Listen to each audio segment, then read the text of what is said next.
Welcome in to Motor City Metrics episode. Oh my God, I don't even know what episode it is. Episode playoffs or bust. Episode Yeah, playoff right. roll.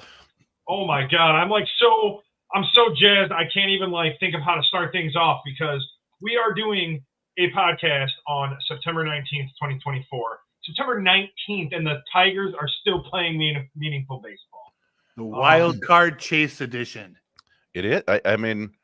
We'll be talking about this all day long, but it's a 9-game sprint to make the playoffs. If the Tigers win more games than the Twins, barring they win 2 and the Twins win 1, the Tigers are in the playoffs. It's like the season's starting over right now. I know, obviously, if they end up with the same record, the Twins have the stupid tiebreaker.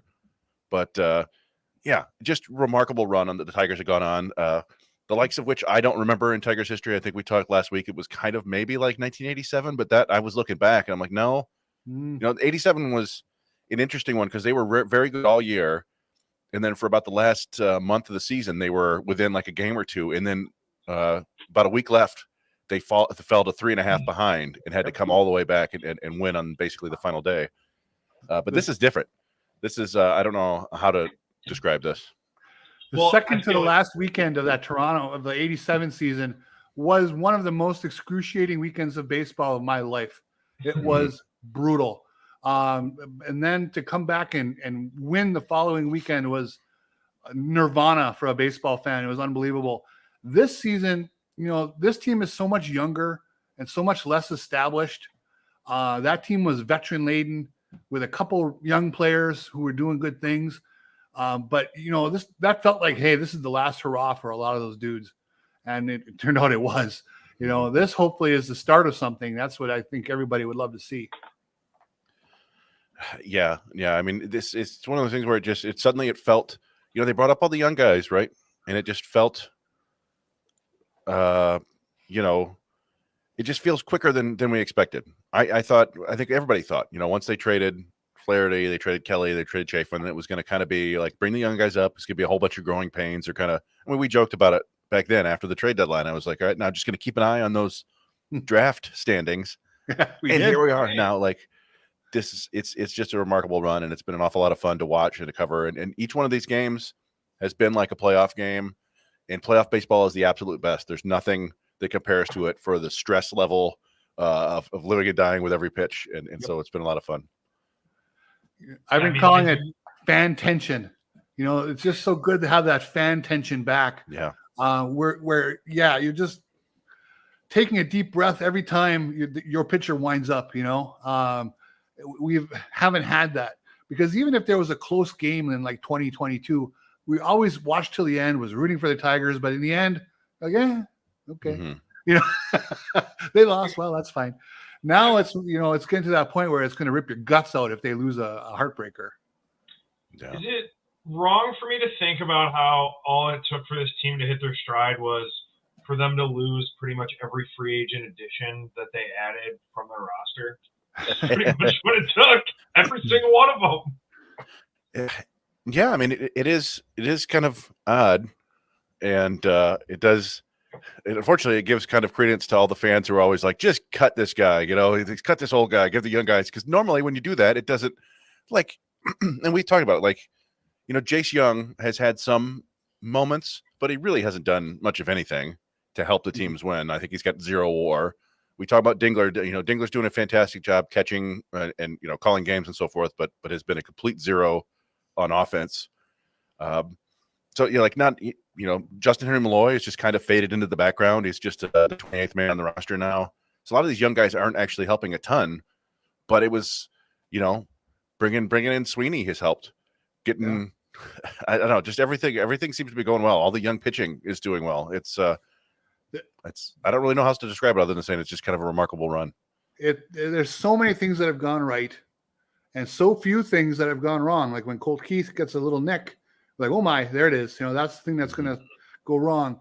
But what I see is they've added these young guys. They've committed to them. It's forced Hinch to be very creative. The way he's handled the pitching staff has been excellent. It's allowed the offense to go through the growing pains that they're still having Because let's face it, they're still not a great offensive team. I mean, we still have a lot of games where they score in 1 inning or 2 innings and put up a lot of zeros. But the pitching staff has piecemealed these games together. The opener concept, will it work every year? Will it work for everybody? Who knows? But what they've done with it this year, it has worked. And they've also benefited from the Twins tanking. They're 10-20 in their last 30. That helps a lot too. Well, so I remember 2-3 weeks ago, we brought up the idea of like, somebody asked, it was in the chat, like, is this opener thing something that Hinch would do? And I think all of us were pretty much a resounding no, we don't see that happening. Do you guys feel any differently now? And I'm only bringing it up because since Hinch has started doing this, the Tigers do have the best ERA in the majors. Not the league, the majors. So, maybe there is something to it. The Tampa Bay Rays used the opener a lot in a year where they won over 90 games a few years ago, right?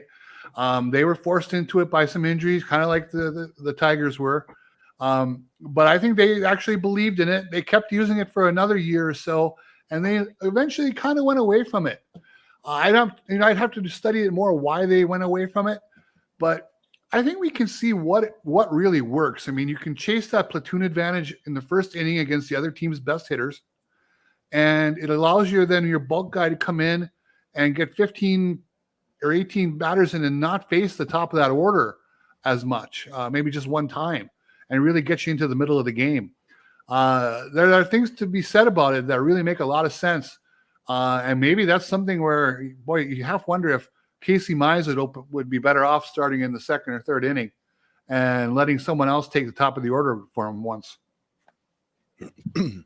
Yeah, it is kind of, they were using Mize as a traditional starter. They brought Olsen back to use him as a traditional starter.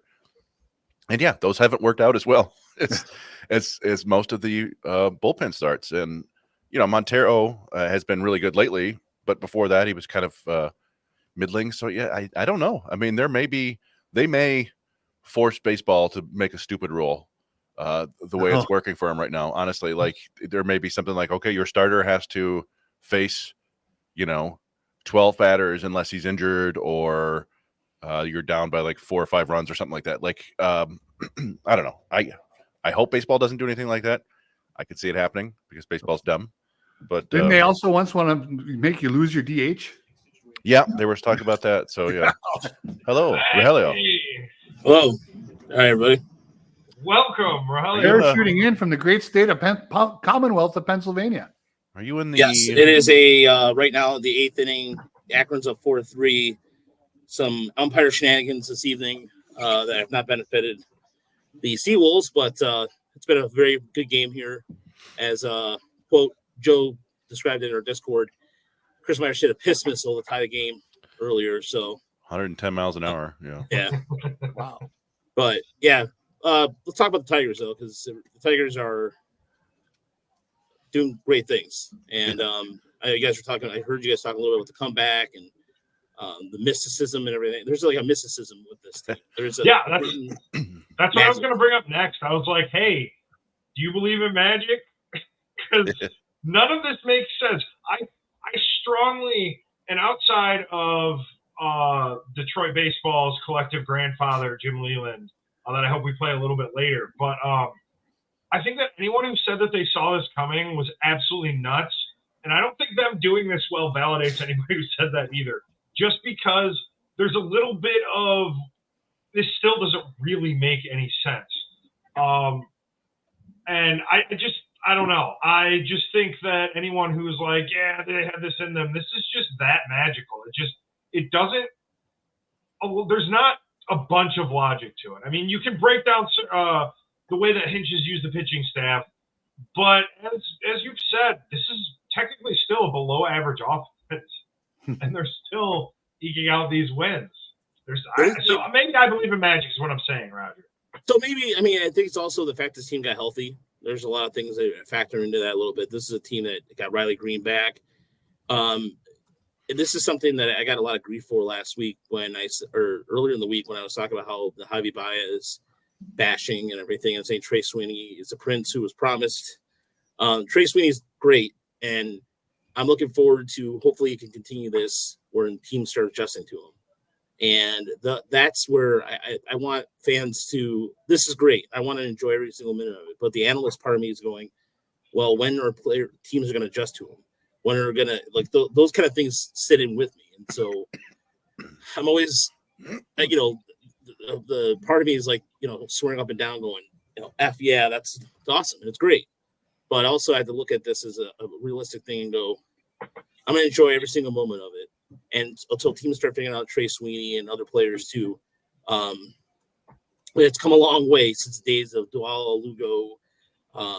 We're here to talk about Sergio Alcantar's at bats, and who gives a crap about that now? It seems like a utopian, seems like some sort of Mad Max world we've come from to now, a level of sophistication among fans. So, yeah, since you guys have been doing this, I'm obviously pretty new. We were kind of talking about this pre-show. Have you guys covered ever a winning Detroit Tigers baseball team? No. 2016 was the closest we got, where they were down to the final weekend, at least for, I think we were podcasting then. Yeah, maybe. We were podcasting. Yeah, we were doing it semi-regularly, maybe once every 2 weeks or something like that. And then I remember somebody asking us if we were going to start doing this every week. Randomly, it was some person that Chris and I didn't know.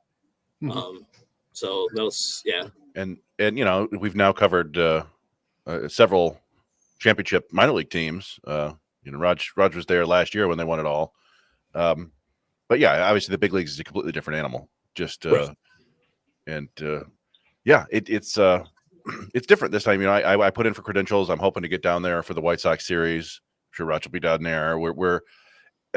Every Tigers fan who can get to these games probably should. This is who knows if this is you'll get this again, right? This is about as magical as it gets in terms of a storybook comeback, and you can go down there and cheer on the team, and you might be there to watch them make the playoffs for the first time, which absolutely no one was expecting. Scott Harris wasn't expecting it. No. And it's there for him. So the fans should pack that place for the final 6 games. That would be my hope. Yeah. By the way, shout out to Scott Bentley too. Scott Bentley has sat through quite a bit of bad baseball too, and also on the wings too. So he's done it for 2 sports. Yes, that's true. Yeah. No, it's you should go down there, especially even during the week with Tampa. The series coming up with Baltimore is, of course, very important. But let's talk about. I don't know where you guys were going with this before we get into the segments, but if there's one thing that I picked up on from the series is I think we've talked about it's a great season for Lakeland, no doubt, Ron, absolutely. Was Spencer Torkelson last night kind of redeemed himself with his glove? Struck out a critical at bat, but then it was like that moment, that leaping catch he had at first, that was the best play I've ever seen him make. Is that fair to say? Because that was just something where looked like he super. It was because the point where Jason Benetti was calling it because Michael Massey was burning the Tigers left and right, and you could tell the Massey he was like, "Oh, another and that's where the comedy of Torkelson came in. But it's where the Tigers have a moment where they just look like, oh man, same old, and then there's a moment where they just come back like that, and that was something throughout the series that I noticed. Well, Scott Harris. I was just going to say Dan Dickerson also couldn't believe that. I bet. Harris mentioned in one of his interviews recently that they worked, in addition to Torkelson working on his offense, he put in a lot of work defensively. And, since he's come back, I think he's played a pretty smart first base. He's done well. There have been no real major gaffes. Another underrated play was he snared that short hop from McKinstry when he spiked that thing on a double play ball on Monday night against Kansas City. That thing could have went into the dugout, no problem. I don't know what McKinstry did there. Torkelson's defense really came to play, and he also walked 3 times last night, which was not too bad either. Yeah, by the way, that article was done by somebody who was talking about Steph Stevenson. Ron, that was Emily Walden, who's going to be freelancing for us. I like the way Chris put the analogy. She was somebody who picked up off the waiver wire to see what we can get out of the veteran writer, and she delivered really well done piece by Emily Weldon on Steph Stevens stuff. So go to TigersMLReport.com, check that out. It's really well done. A mixture of facts, stats, and what Stevenson has overcome since his days in Tennessee.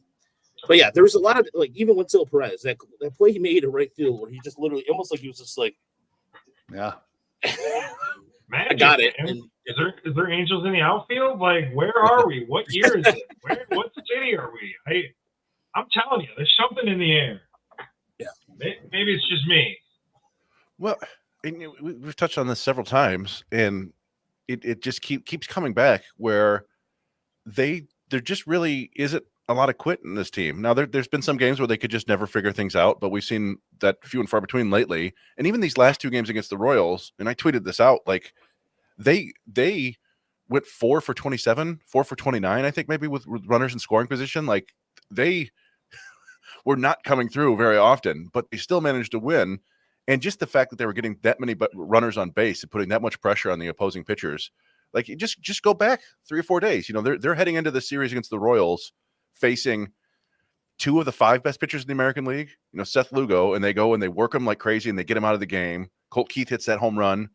They get Reagans, and you know he pitches really well, but they battle.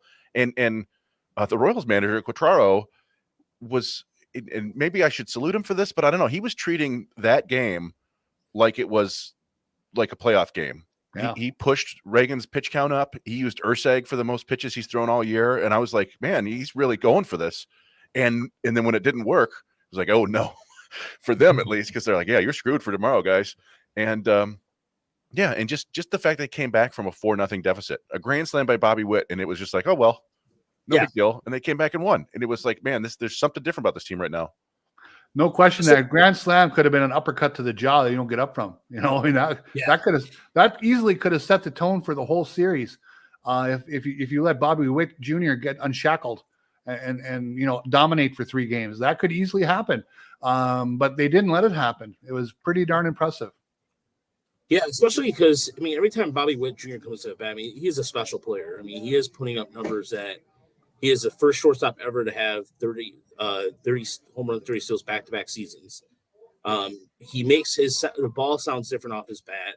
I mean, we're seeing with Shohei Ohtani tonight against the Marlins, where it was like a football. Like they won by 3 touchdowns essentially against the Marlins, and you're seeing the same thing with Bobby Witt Jr.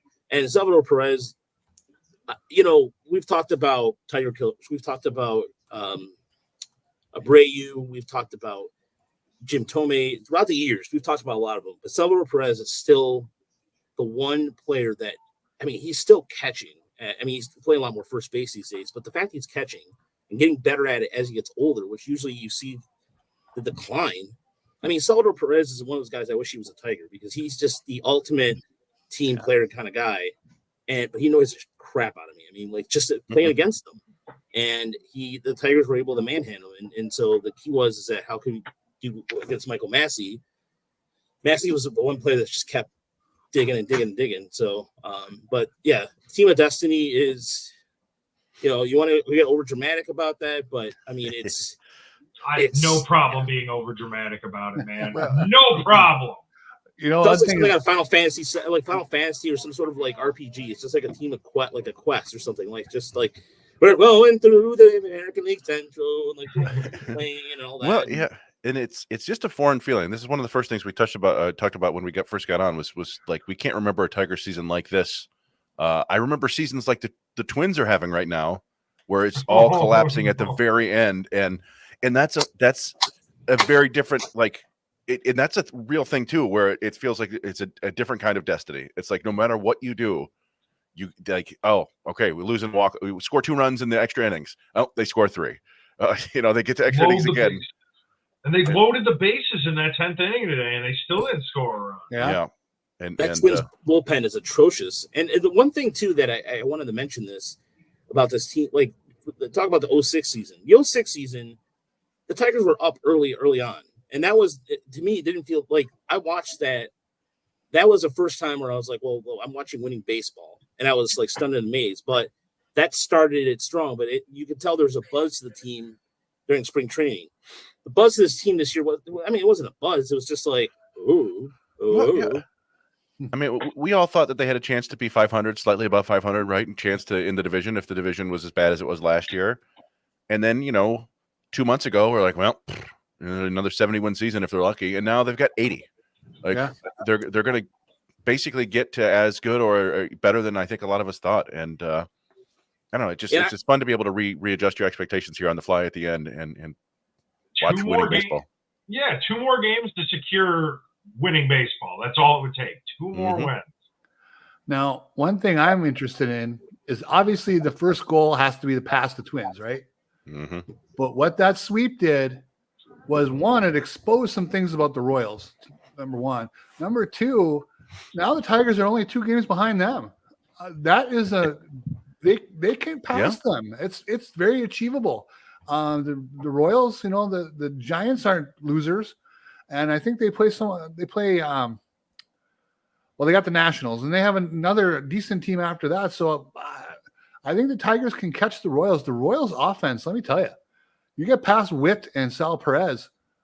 Who impresses you there? I mean, they really miss Vinny Pasquantino. There's no question about that. I mean, when Bobby Witt got that bloop double last night, that was their first extra base hit since Monday's game. They've gone, over 2 games without an extra base hit. For the series, they had 4 extra base hits.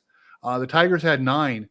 The Tigers had the better offense than Kansas City, despite the records. So I think that series showed us a lot about Kansas City might be a little short. That's why I think the Tigers, if they can keep this roll going, they can catch them too. So go ahead, Chris. Sorry, they're bringing in the Giants. That it's at the Nationals, and then they finish with 3 at Atlanta. I knew it was somebody good. I was blanking, but yeah. Somebody who, I mean, it looks like Atlanta's kind of starting to gain a little bit of ground in that wild card race, but it seems likely. Oh goodness! Go! What do we have? We got a Liam Hicks lead off. What? Let's go! Go! All right. Yes. See. Raj violating all the principles of being a member of the press. Sorry. So was that a ground out to short? Triple the bullpen. What's that? Triple to the bullpen? Yeah. Lead off triple was it Liam Hicks? I'm getting it right now. It hasn't showed up on the broadcast yet. That's how far behind it is. Yo! Vámonos ya! Woo! So. Oh man, I thought, yeah. I wanted to share with you guys something. I want to share stat predictions because we made stat predictions at the beginning of the year. We did post them, and we're getting towards the end of the year. And I wanted to kind of demonstrate where we're at right now because let's see here. So here's where we're at currently right now with our predictions, if you will. And then before we get to segments here. So I said 85 and 77. And I had Minnesota win the division. So I'm wrong there so far. But here's how I have it shaped up so far. Okay. And Uper had him at 87. We thought it was a little ambitious. So.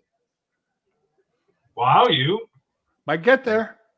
Got to stay hot. 7-2 will do it. That'll get them to the playoffs. Oh, yeah. They're tied. Tie game. Nice. Woo! Wow.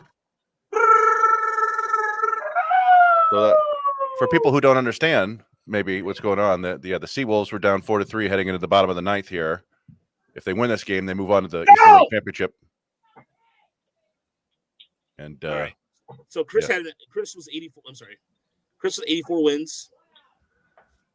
We all picked Minnesota too. We all picked Minnesota. We never thought Cleveland.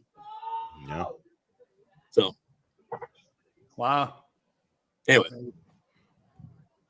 Nice. Yeah, I would have said 81 and 81. So happy it's not in writing, I suppose. That makes Anderson here. Who knocked in the run for Erie? Max Anderson? Yeah. Sack fly. Yep. Very nice. I was gonna say. I know my boy Austin Murr had a big hit tonight. But it was it was great that you called that literally said, look out if the Tigers sweep the Kansas City Royals. You called that 2 weeks ago. The last time I was on the show, brought it up a couple times. You're like, better watch out when that series comes along, and watch out. After the Tigers sweep that series, they're tied with Minnesota. Well, I just felt that maybe the Tigers were due because I didn't think Kansas City's offense was that great. And I just thought, they got manhandled in there last time. Maybe Detroit can muster a good series. And if they did get the sweep, it changes everything. That sweep changes everything. It brings the second wild card into it. It really gained ground on the Twins. They have to, if there is such a thing as momentum, they got it. It was their one chance to play against the opponent head to head, which they weren't going to get with the Twins. That's why I thought it was really critical that they had to win this series, but a sweep was monumental, and they didn't. They ended up getting it. Get greedy now. You're playing the number one wild card, so you go sweep them. Yes. That might be in play. 100%. They have back to back. They're just playing All right. everybody in front of you. I might have to. You know what? I have to step away for a moment here, but let's get into the segments. Let's go into our inside numbers.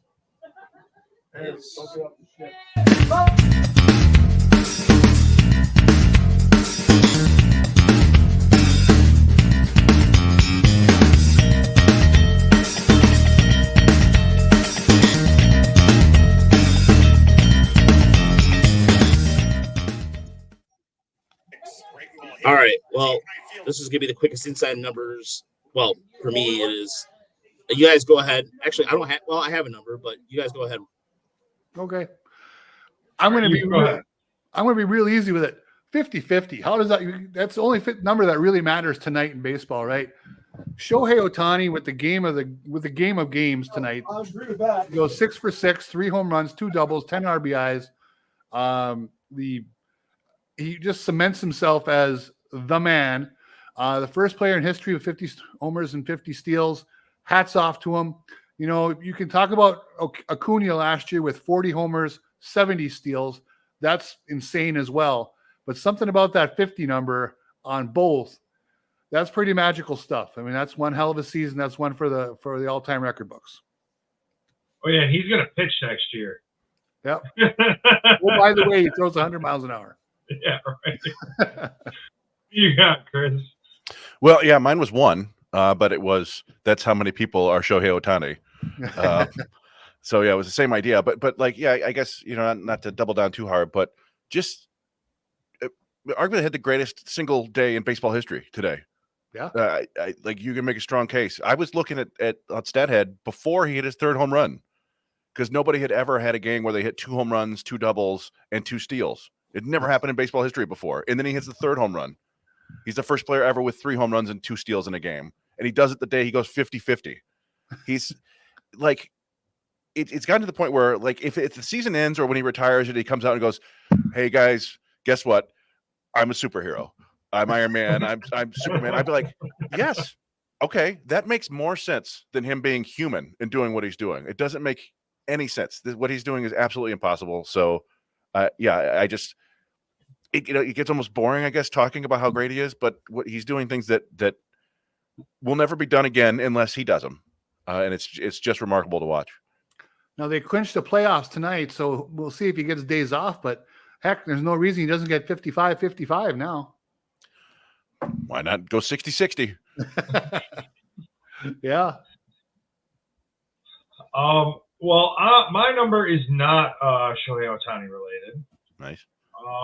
Mine is something that you brought up a little bit earlier, but it's 95. I spent a lot of time looking at what the Tigers have done offensive and defensively since the All-Star break, right? And it just feels like the Tigers have hit their stride a little bit offensively. But that 95 is the Tigers' collective WRC plus since the All-Star break. And this isn't an end-all be-all, but it just shows that they're doing this with a slightly below average offense. It's just the pitching has been carrying them, and they have, injuries have obviously played a part, but it really it just doesn't feel like we talk about the pitching staff as much. Like we don't talk about Hannafy, Gunther.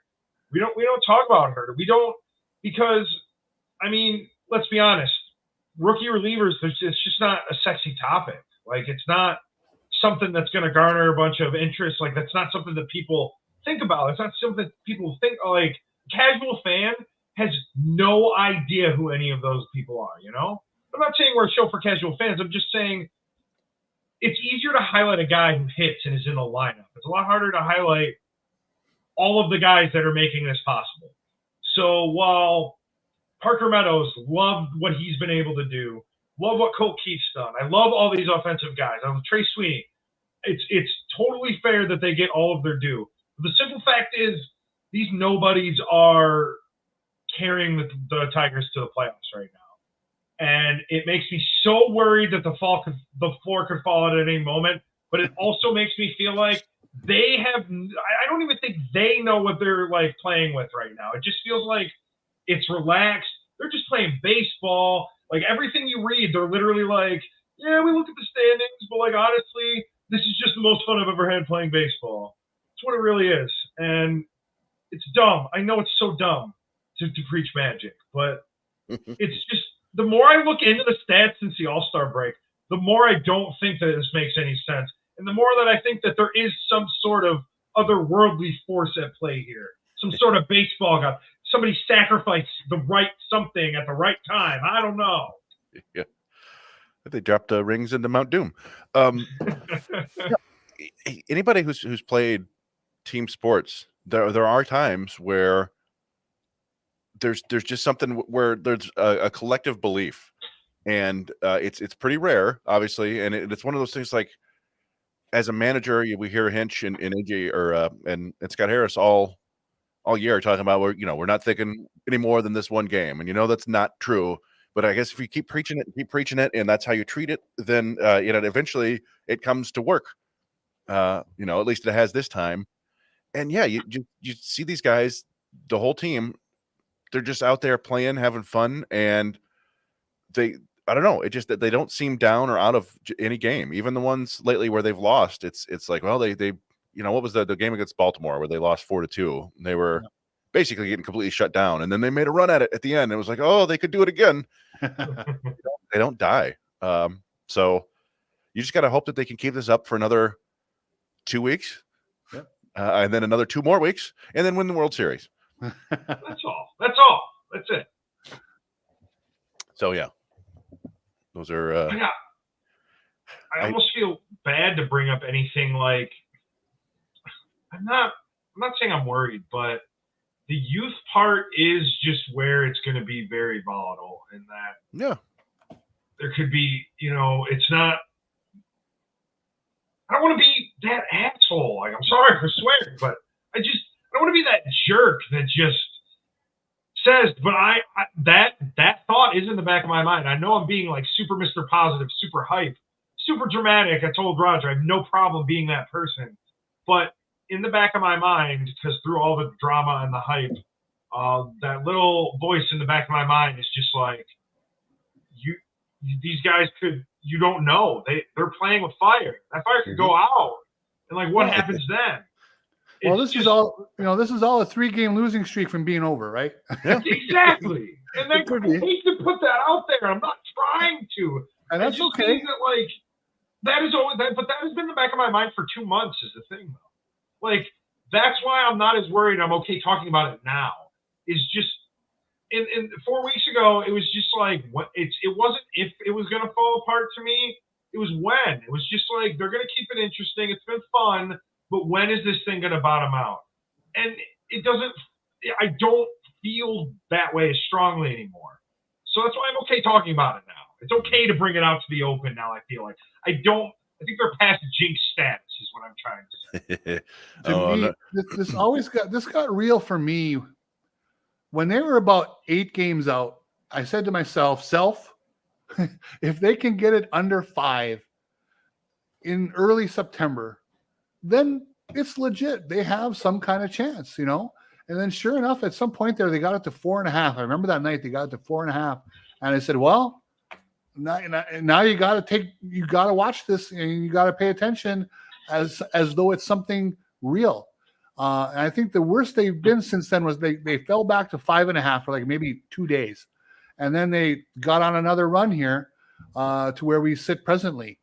So the steadiness has been the shock, I think. They haven't had a stretch of 3 games where the bats totally fell asleep like we saw in June. And even if the pitching staff held the other team to 3 runs, they had no shot. Okay, we just haven't had many games like that.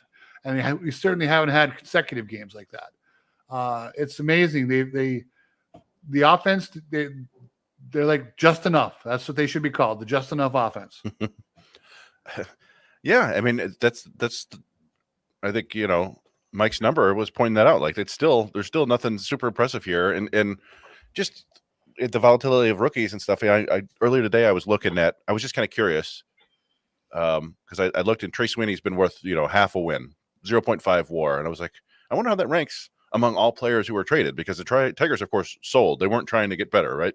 And it's tied for 7th among all the players who were traded. It's like among all the position players. It's just kind of wild. They sold and went out and found what amounted to a warm body at shortstop, and he's helped a good deal. He came up with the big hit the other day, right down the line, and I don't know. It just everything seems to be working right. But I do appreciate the idea that things can go south at any time. I thought maybe it was going to happen last night. I think the Tigers desperately do need to find a real third baseman.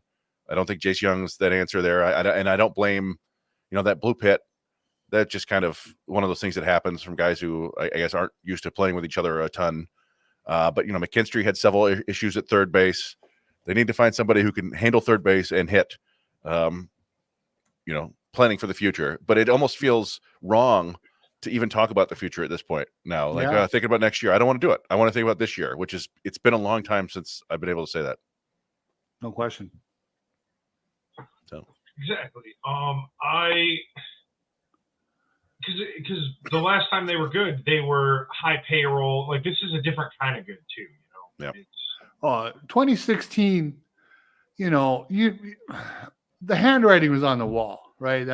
That was a last gasp of, hey, let's try to sneak in and see what happens, but we're really not that great, Yeah. Well, I remember saying this on Twitter because people were predicting the death of the Tigers, for several years at that point, and I was like, it doesn't need to be, and Cabrera, 2016 was Cabrera's last year, really, and if you'd seen him that year, you would have said, this can keep going, right? Hit 38 home runs, 316. Okay, he's going to keep doing it. And then just was never that player again, unfortunately. But they still had JD Martinez, who was relatively, he wasn't young, but he was relatively youngish in his MLB career. I think he was in his 5th year or something like that. They had Upton. Like there were pieces there that it seemed like you could still win with this team, but it was definitely things were fraying at the edges and falling apart at the seams and stuff like that. And then, when Cabrera went down, that was about it. But this is completely different. It's fun. Bunch of young kids. They don't know any better. And I don't know. The fans are getting to it. One of the things I've been loving, I don't know if everybody's seen this, but Max Clark, one of the Tigers' top prospects, has just been tweeting along with every game and like celebrating whenever the Tigers do anything good. It's like, that's just fun to see. This is a kid who's 19 and is heavily invested in this team as all the fans are. And you just know, like, all right, hopefully he keeps improving as a player because he's got all the ability. And if he brings that attitude and he comes up to the big leagues, he's going to be that transcendent player. So just cool to see. Yeah. I love that. I have been seeing him not only tweet, I just have loved seeing the young guys celebrate after the games too. Like they're getting like goofy into it. Ring around the rosy. You could just see it in everything. Like I've never been one to really like as soon as the game's over, I turn it off. But like I've been watching all of them celebrate together, and I've been having a good old time. But with that, why don't we dive into the good, the bad, and the ugly?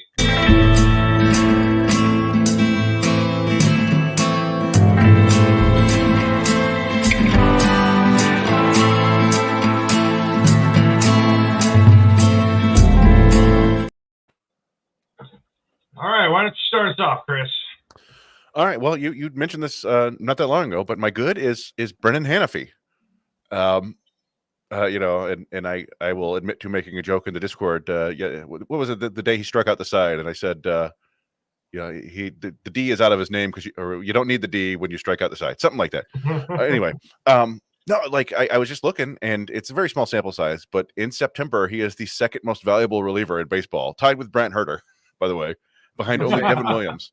Now Herter has done like 16 innings, right? And we know he's not really a reliever, but Hanafy, 6 outings, 7 2/3 innings. Like I said, 0.6 WAR. What's kind of weird about it though is that he's actually given up 12 hits, and it's a 3.52 ERA. So, not traditional, but this is, Fangraphs does it by fielding independent pitching, and what should have happened. And his BABIP is 545 right now. He's got 12 strikeouts and 0 walks. So it's basically like he's just getting super unlucky when the ball is put in play. And that one hit, Bobby Witt's 200th hit, probably should have been an error. He bobbled it. But they're not calling anything errors these days. But yeah, and we've touched on it several times. One of the things we were waiting for is like, when are they going to develop some relievers? And then out of nowhere, you got these guys that are pitching high leverage innings that you're like, I wouldn't have trusted in like the 5th inning in Toledo 4 months ago. And it's all coming together. So yeah, Brendan Hanafy, got to give props to him. He's been a huge part of this stretch run.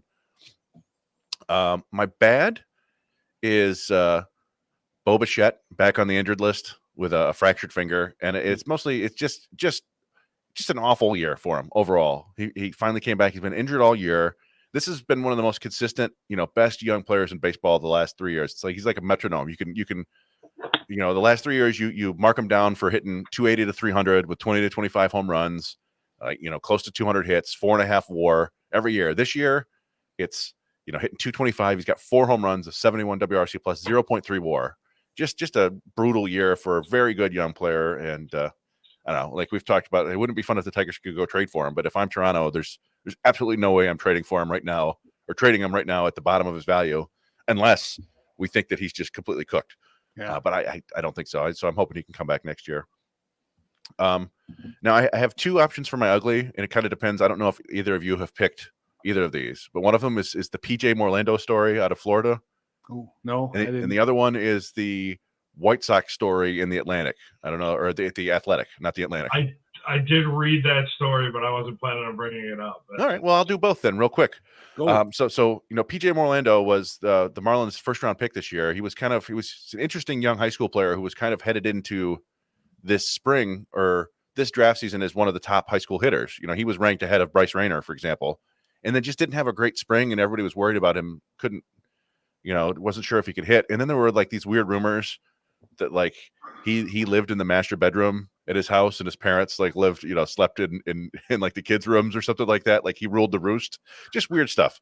But in any event, they drafted him, and he got into one game, got one plate appearance, and then there was a rain delay, and he got hurt and never played again. And then the story just came out today that he got hurt because during the rain delay, they had a weightlifting competition. Which just seems like it's just one of the dumbest things you could think of. Like, your baseball players, your athletes, you think you can do anything, but yeah, that's one thing I don't think I would do. Is he going to need surgery? I don't know exactly what happened to him, but I would assume if it's something like that, it's probably a shoulder injury, and it could be. I remember back in the day, the Tigers had a reliever named Montreal Robertson who came from nowhere. He was like a 38th round pick out of some little junior college, and he had a good arm. And then he was lifting weights and suffered a subluxation of the shoulder, which I assume is a separated shoulder or something like that. And he was on the 40-man, never pitched, never came back from that. So hopefully that didn't happen to Orlando, but let that be a lesson to you. And yeah, just to touch on that Athletic article, it was just like a searing takedown of Jerry Reinsdorf and all of like this cool behind the scenes bad info about the White Sox and how they have the worst plane in baseball. They're playing, it's like from the 80s. It's only got 8 first-class seats. And how, like, when players come from other organizations, they're like, are you serious? What's the deal with this? And then, when they leave, they're like, when players leave for the White Sox and go to another team, they feel like they're finally in the big leagues. And all this other information about, Tony La Russa is still playing a big part in that organization. And all the stuff, Ken Williams and Rick Hahn Rick Hahn was supposed to be the GM. Ken Williams was the president. And Rick Hahn had his right-hand man who was like a Harvard guy, right? And then Ken Williams hit his right-hand man, who was his son. And son would come in and like he rubbed the scouts the wrong way, and he would come in and like, you know, make declarations about players. And Ken Williams would pop in and nix trades out of nowhere. Like Rick Hahn had worked something, and Ken Williams would say no. Or like at the draft, he'd come in and like overrule people and pick who they were taking in the first round. Just it's a really interesting article, and it really sounds like a horribly dysfunctional organization, and it's all because of Jerry Reinsdorf on down. So these people should read that if you can. It's ugly. It sounds ugly. It's definitely very interesting. I'm gonna let you go last. I'm gonna go second if you don't mind. Yeah, go. My good is what I kind of just talked about. Am I by the numbers a little bit? Tigers pitching staff since the All-Star break, just all of them per Fangraphs. They're first in ERA, 3.06. First in earned runs.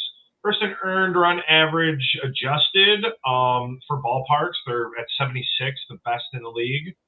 They're second in walks, first in whip. You kind of get the idea. They're third in BABIP, so you wonder if there's a little luck involved.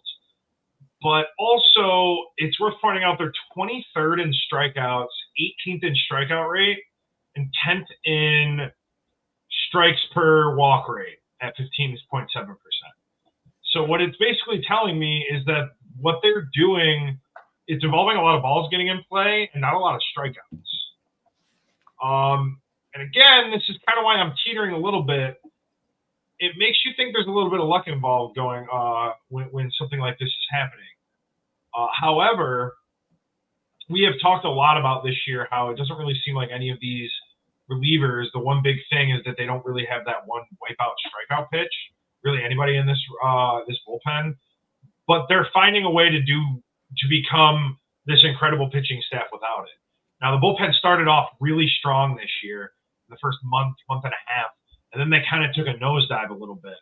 I just wanted to take this moment. I think when I kept saying all year that I didn't like the way that A.J. Hinch used the bullpen, you know what I realized? I just don't like Shelby Miller, man. Every time I said that it involves Shelby Miller, just don't like Shelby Miller. When I see Shelby Miller, I get nervous, and I don't. That's a me thing, and I'm sorry for bringing it to you and to the listeners. What A.J. Hinch is doing with the pitching staff, the numbers are there. He's taking a staff that doesn't have the traditional strikeout numbers and turning them into something that they're first in so many things. Like, I didn't even read them all. There's so many things. They're first, second, or third, and it's nuts. Yeah, I'm just looking. They're as a whole staff, they have the second lowest walk rate in baseball this year, and the third lowest home run rate. So they don't strike out a ton of guys, but they're not putting people on base for free, and they're not giving up the lawn ball, and that's a pretty good pretty good recipe for success. No walks and no homers is not a bad way to get through life. That's right, son. Exactly. So that's my good, even though I'm bringing up some stuff I'm worried about. But my bad is the last time I was here, I had to skip out last week for Euchre. But 2 weeks ago, I said that based on what I could see there with the remaining schedule and the 3-game series in the middle, that the team that the Tigers would be chasing in the wild card right now would be the Kansas City Royals. And I'm just taking my bad to double down on that and just say that they're passing the Kansas City Royals. I'm not wavering from that even a little bit. This sweep is only solidifying it. I have never felt so confident. I don't even care what Minnesota does at this point. I'm only worried about where we are in relation to the Royals. I'm looking at anything shorter than second place to be a surprise to me at this point. I am just buying all in for these last 10 games. They're catching the Kansas City Royals. They're catching them. Those last 6 games, they're going to go 5-1.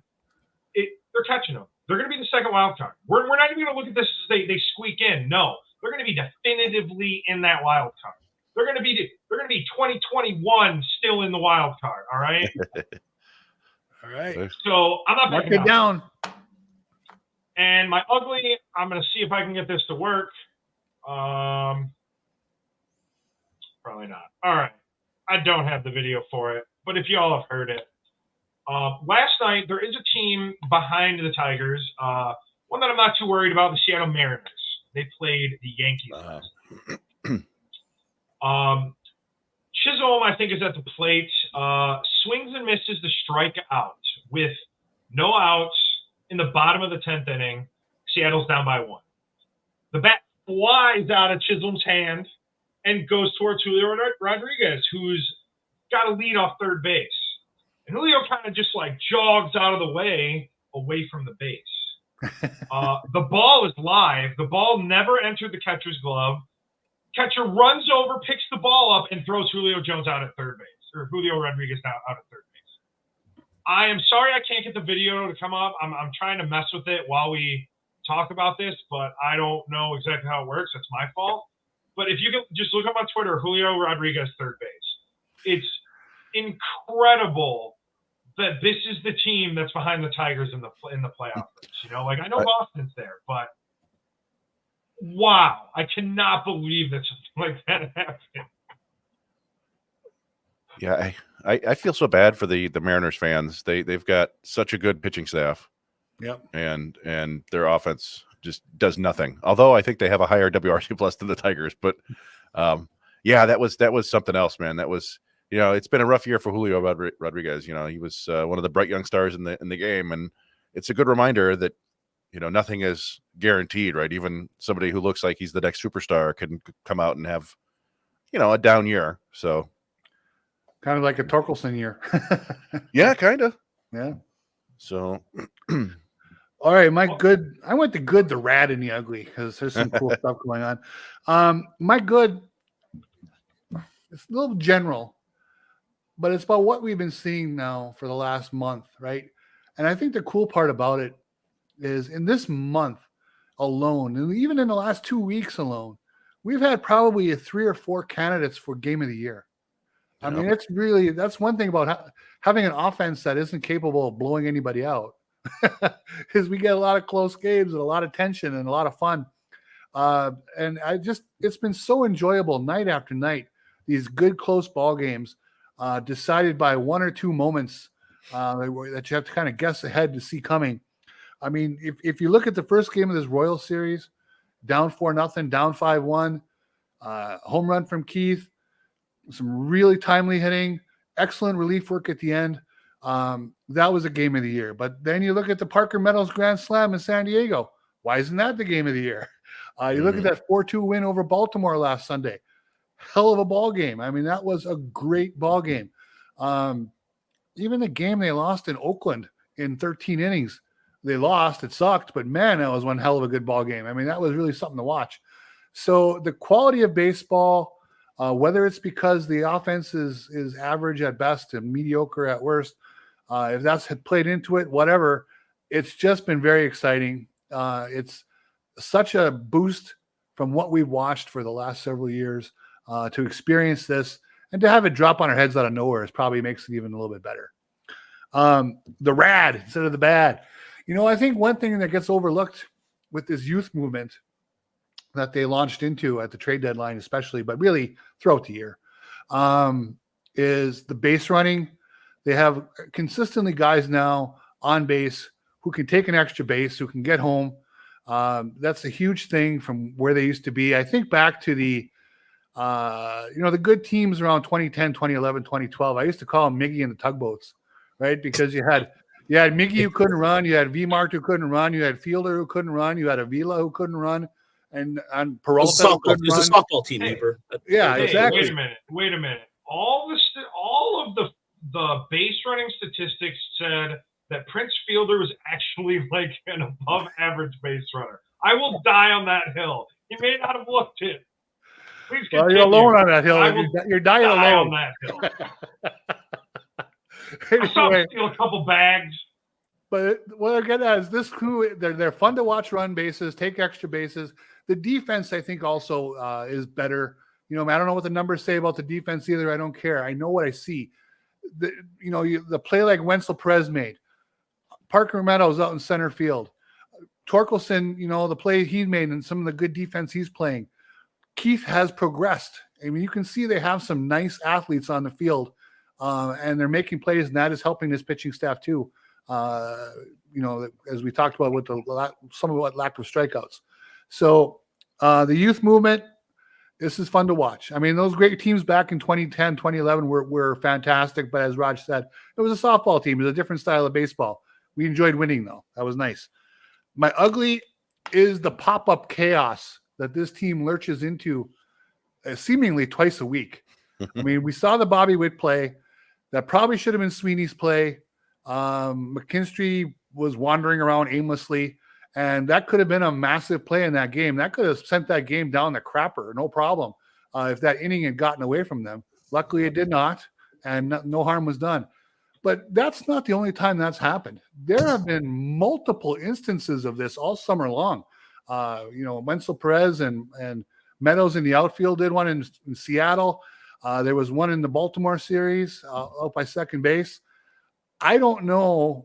Of all the good things that are happening this year, the communication that this team fails to show on defense anytime there's a crowd around a pop-up is stunning. I shake. I mean, there have been a couple that have been caught too as well that looked shaky. Someone finally got it. Now, some of this is probably due to young players, right? They haven't played together a ton. And maybe as time goes on and these guys play together, that will dry up. But it has been very tough to watch this year. Is that your ugly? Oh. That was it. My mistake. Well, thanks. Sorry, you. How about you, Roger? You just made it in time. You got anything for good, bad, and the ugly you want to bring out? Yeah, so the ugly right now is Erie committing 3 errors in the 10th inning. That's my ugly, because that's watching that unfold. That's my ugly. The good for me that is the Brewers and Bob Uecker. We continue to get Bob Uecker, and Bob Uecker is probably one of the funniest guys in baseball ever. But he's just there's a line yesterday where they're during the celebration the night before, and he's like, I pissed myself. He peed his pants, and Bob Uecker's a national treasure. But congratulations to him. He continues to do the one in the Brewers for wrapping it up this early, and it's an organization that's not going away. They got some really good players. Chris and I were talking about some of the guys we saw in Wisconsin. They had a couple shortstop. They have another shortstop that they called up. This team is loaded, and they're going to continue. This is a team that Craig Counsell's like, screw you guys, won the Cubs. And the Brewers are like, yeah, still going to win the division. Yeah, screw you. So I think the Brewers story is really cool because they're, I won't say small market team, but they're not a big market team. Yeah. So, I think someone brought it up. Oh, go ahead. Oh, go ahead, Chris. I was just going to say, someone brought up in the comments earlier, Milwaukee versus Detroit World Series. Bettman considers seppuku in his New York home. Just a little dark, but yeah, that would be not great for the perceived so-called rankings for these low class. Oh yeah, no, that wouldn't be well. Sean, that's a good question. Why is he not in the same vein as Mel Allen and Vin Scully? I think it's because he's in Milwaukee. I mean, but those guys have never been on Johnny Carson. I watched his. So if you go on YouTube, you can watch him with Johnny Carson. He's hilarious. Oh, fantastic! Yeah. I mean, how many former baseball players got a sitcom? Like, as an English butler. Yeah. With some infamous stories about that Mr. Belvedere sitting on his own. Well, we're not going to talk about that, but yeah. Or the stories with Norm Macdonald when he had Norm Macdonald in the booth, and like those. Yeah, he was in Major League. Like, just an absolute. Really is a national treasure that is kind of underappreciated. It felt like he was appreciated properly in the 80s with like the Miller Lite commercials, and his TV show and the movies and stuff like that. But yeah, I think he just kind of. It's almost like it's really interesting. Like he dipped into, to like show business. And then just went back to baseball. Yeah, right? Like, casually too. Yeah, which is kind of remarkable. Yeah, if you guys if anybody gets a chance to look Bob Uecker on Tonight Show, the one, I mean, he has Carson in stitches, and like it's hard to get Carson to laugh that hard. Yeah, that Cooperstown speech, good call, Sean. That was a good speech. But you get Carson, him seem laughing as loudly and boastfully as he is. That's just saying something about how funny he is. So, my bad really the only thing I was gonna say about my bad in terms of like just is the Miami Marlins against Dodgers, and as of late too, the Marlins have kind of decided to mail it in a little bit. But I know if we didn't. I don't know if we missed this or it was my ugly last week, the catcher for the Twins who mailed it in, but we're seeing a lot of those performances now. Teams are just basically like, well, yeah, that's what. I mean, that's what the Twins are doing, right? Yeah. And the Mud Hens get no hit. We talked about that at the very beginning of the show. Well, the Toledo did get no hit. Yeah. So yeah, but add that to the list too. The Mud Hens are just like, you guys are all paying attention to Erie. You guys all pay attention to Lakeland, Detroit. Peace. No, I'm just. I know. Unfortunately, if the Marlins are packing it in, they have the Twins next, right? Next week. Yep. So that's not good. Hopefully, they can steal one from them anyway. The one down for Akron here, as they're looking to tie a series, and Game 3 will be tomorrow. Unfortunately, I will not be sticking around for Game 3 tomorrow because I have to head back. But the winner will get the winner of Somerset and Hartford, which I'm not sure who won the game earlier today, but it's going back to Hartford. Let me look. So Somerset's up to 1-0 in that series. Well, all right. Before we wrap things up, looking ahead, the Tigers are, like we said, playing the first wild card team in the AL against Baltimore. I don't know. What are you guys looking at for this series? I don't know. Yeah, it's interesting. I like that the Tigers have a whole bunch of lefty bats because left field in Baltimore is now like the world's biggest zone of dead baseballs. It's and they're going to get Burns again, right? Yes. Yeah. So he's very, very good. Hopefully, seeing him twice in such a short time will help a little bit. But yeah, I mean, we talked about it when they were facing Baltimore here. Like there's some really good players on that team, but they're not playing terribly well right now. They got a walk-off today, I think, from Santander, but they blew it in the ninth inning. They just DFA'd Craig Kimbrell. They have not been playing well for a long time. I saw somebody, maybe it was Codify, said that they have the 6th worst record in baseball since June 1st. Yeah. I was looking into that, Chris. The only 2 series they've won since the All-Star break. No, not since the All-Star break.